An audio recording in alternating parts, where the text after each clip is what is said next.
হুমায়ুন কবিরের দিকে যদি ভয় না থাকতো, ভয় না থাকলে তিনি কাউকে পাঠাতেন বা নাও পাঠাতেন। অর্থাৎ হুমায়ুন কবিরের দিকে প্রচণ্ড ভীতির সুর সঞ্চার হয়েছে, সেই জন্যে ওরকম ফুটো মস্তানকে পাঠিয়েছে। তপন শিকদারকে মন্ত্রী করেছিল এই হচ্ছে তৃণমূল কংগ্রেসের সাহায্যে বিজেপি এখানে খাতা খুলেছিল। তাহলে বিজেপির প্রথম দালাল হচ্ছে মমতা ব্যানার্জি। তখনই তার নামে এফআইআর হয়েছে অন্তত 1000 খানেক। এখনও মমতা ব্যানার্জির পুলিশ কোনো রকমের কিছু করতে পারছে না। কেন?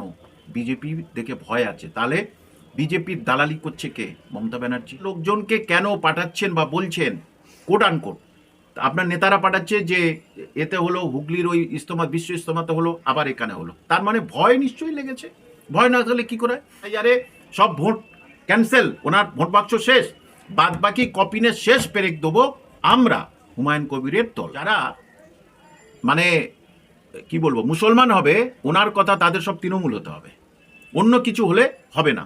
সেখানে হুমায়ুন কবিরকে ওই বিজেপির দালাল গো ব্যাক স্লোগান দিয়েছে। আবার কে দিয়েছে? তার মাথায় টুপি, মানে অর্ধেক মুসলমান অর্ধেক হিন্দু সেখানে গিয়ে হুমায়ুন কবিরকে করেছে। এবং এখানেও তাই, তাদের চেহারা দেখলে মনে হবে পাতাখোর, সব চেহারা দেখলে মনে হয় পাতাখোর। সংখ্যালঘুরা বঞ্চনার শিকার প্রচুর হয়েছে, তাদেরকে এবার একটা প্ল্যাটফর্ম দিতে চাচ্ছি আমরা। সেটা তো ওনার গাত্রদাহ। গেলেই জানে কোন হিন্দুরা বলবে, হ্যাঁ বিজেপি বলবে এই দেখো আবার ওখানে গেছে। অর্থাৎ এখানে বোঝা যাচ্ছে উনি কিন্তু মুসলমানদের মুখ্যমন্ত্রী নন, উনি হিন্দুদের মুখ্যমন্ত্রী। তুমি দুটো মন্দির করলে কোনো অবজেকশন নেই আমার, মন্দির মসজিদ পাশাপাশি হবেই, 100 বার হবে।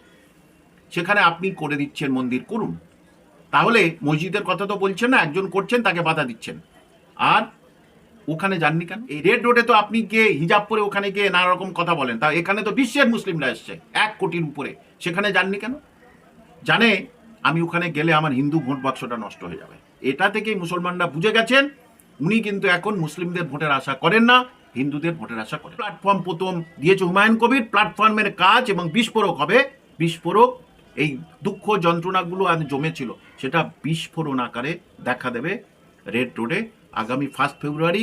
আমরা চেয়েছি, সেটা যদি না পাই আপনাদের আমি জানিয়ে দেবো কবে হবে। সেই মসজিদে তারা ইলেকট্রিসিটি দিচ্ছে না, আর পাশে জেনারেটর আছে, গিয়ে দেখবেন জেনারেটারে তারা নামাজ পড়ছে। তাহলে আপনি তাদের কাছ থেকে জমি নিয়ে মন্দির করছেন, আর পাশে একটা মসজিদ, সেখানে ইলেকট্রিসিটি দিচ্ছে না। মুসলমানরা এর জবাব দেবে ওই ব্রিগেডে।